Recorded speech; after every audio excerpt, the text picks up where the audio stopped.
employers budgeting big pay raises for 2023. Now, before we get our hopes high about, tripling our income, um, do you want to share the number that is big? Like how big are the raises supposed to be this year? So the average for 2023 is projected to be 4.1%. And before you get too excited, the average increase for 2022 is actually 4%. So it's just edged it out by a bit. But when you look at historical data, there was a survey done by Willis Towers Watson, and that data showed that this is actually the largest pay increase in the past 15 years. So 4 cents on the dollar is the highest pay raise we've had in quite some time. I'm actually pretty astounded by that. I'm taken away because when you think of just the cost of living increases or performance, I would imagine that anything less than a 4% really, doesn't quite move the needle after taxes are concerned.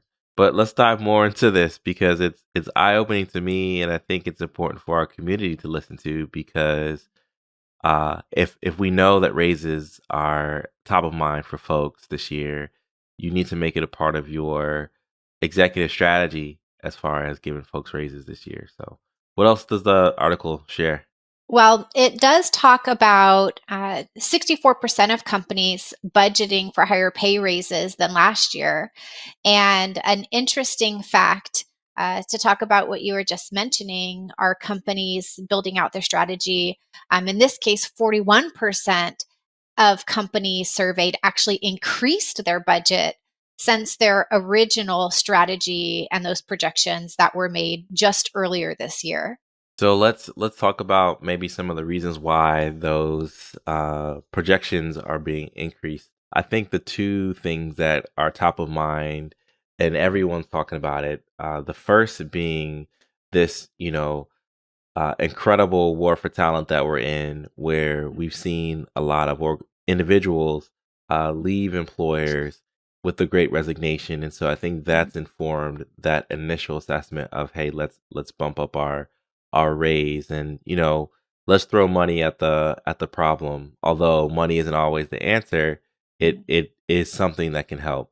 The other aspect of that is inflation and the rising costs just to live. Uh, gas prices are coming back down, thankfully, but the cost to buy a house, the cost to buy eggs, even the cost to buy a Costco hot dog, it has gone up. So, it's really about just staying on track with the cost of living in addition to, rewarding good and effective performance. So I think those are two reasons why people are thinking about this. But what do you think, Summer? Well, I agree with you that, like, first, the title of this article was what really caught my eye. And then when I saw that it was just a tenth of a percent more projected this next year than this year, there's part of me that was like, okay, well, this is just an average. And so I'm thinking, okay, if I'm a company who's projecting less, then if I'm able to increase that, I really should be very seriously considering that, but it is an average. So some companies, of course, are projecting larger, which I think is really important for all of the factors that you just indicated. Because when we look at inflation specifically, and this is something that I hear come up in almost every conversation about existing pay practices, that from June of this year, and doing a look back to June of last year, the year over year consumer price index actually jumped 9.1%. So if you're looking at giving your team members an increase of, let's just say, around 4%, they're still not getting ahead. It's almost a negative, right? It's almost Mhm. a negative growth against inflation. Right. So I'm not I'm not suggesting that all employers find a way to try to combat, that type of inflation. I mean, certainly, if a company is experiencing strong financial results and is able to, that's amazing. I think your employees would be very excited for that. But when you look at these numbers, the difference between the CPI and the average increases, it's no wonder that employees are motivated to make a leap for a higher paying job because that's their way of kind of correcting that situation. Right. I think it's super important when we think about the CPI, raising to 9% and the raises only rising 4%. It's no longer about keeping up with the Joneses. It's about keeping up with the way of life and keeping up with being able to make a good living for your family. And so, I would imagine that there are many, many companies out there that are going above and beyond the 4%. And maybe there are just some that are statistically, going to keep pay flat or maybe even having some pay decreases because their businesses might be negatively impacted by the economy. But wherever you can, if you can, find a way to reward and thank your employees.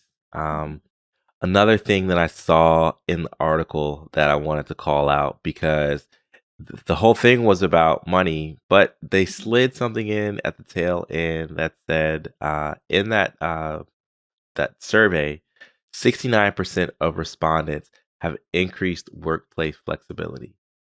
And I always say if you aren't able to add the additional compensation, then Mhm. find some other way to improve the employee experience. And I think that workplace flexibility is a big one.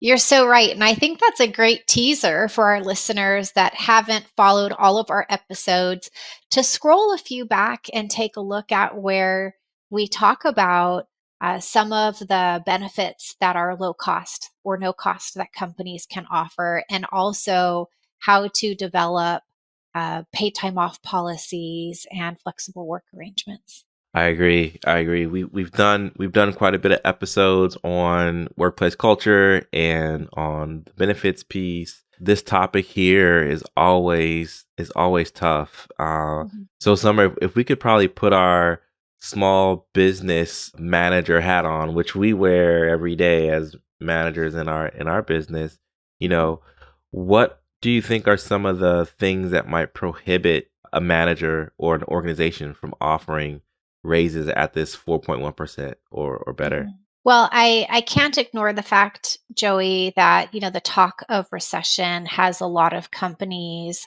a little nervous in perhaps providing increases at this level. So I do think that we need to be wise in how money is being spent, but just to remember that if you don't have quality team members, then you'll never be able to accomplish your goals.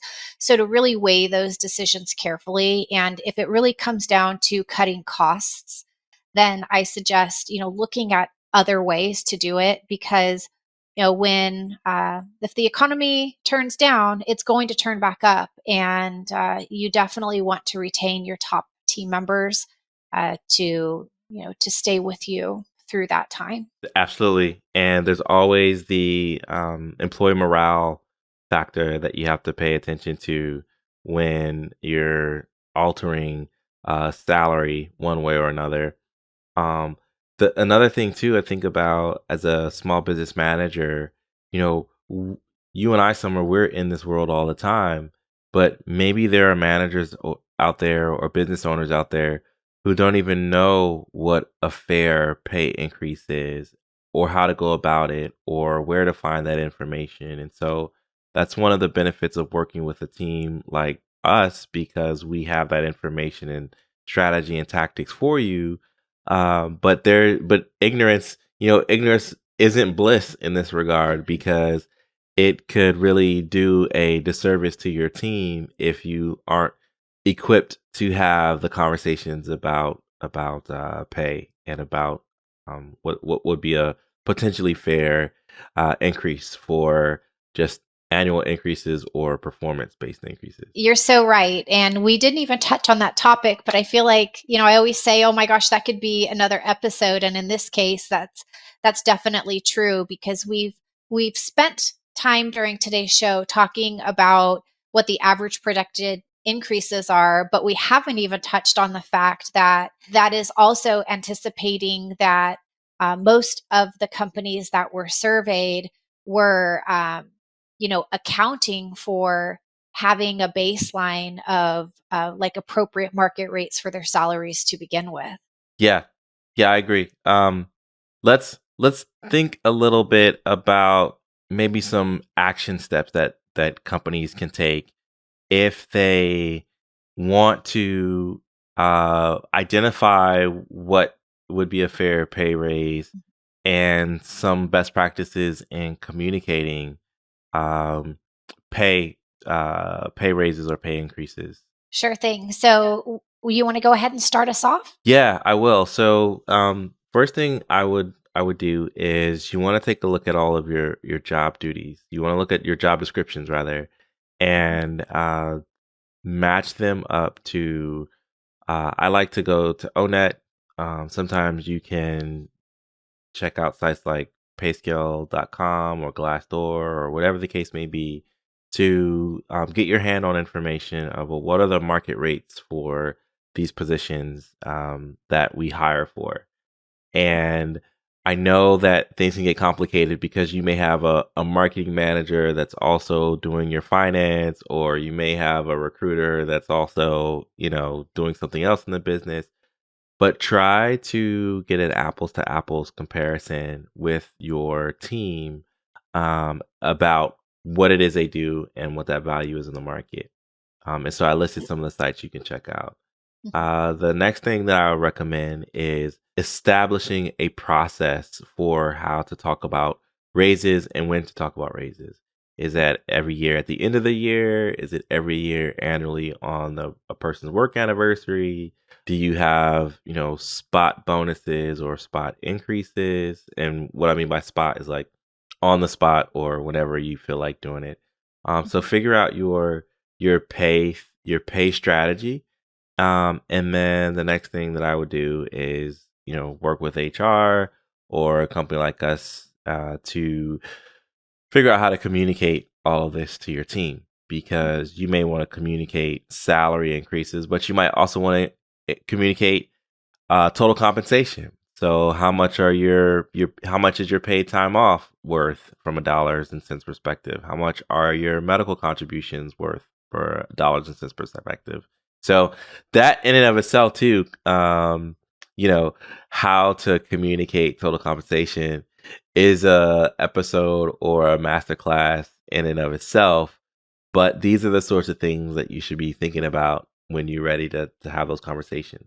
And there are so many different sources. As you were starting to go through some of them, I started thinking to myself that there are so many different sources available, especially accessible to HR professionals. And one of the biggest pieces of advice that I give small business owners is that there is some like public information out there that you can find on various sites, but you have to actually drill down into those details as you discussed to really get that apples to apples. And I kind of compare it to, like, sometimes people go on websites to like check the value of their house, and then they believe that that is the right number. And so it's pretty similar, that like it's a guesstimate, right? It's an estimate. And when we look at these numbers, you definitely need an expert to help make sure that you're actually starting from the right place for the position that you're trying to benchmark. That sounds like one of our upcoming episodes needs to be about how to price a job.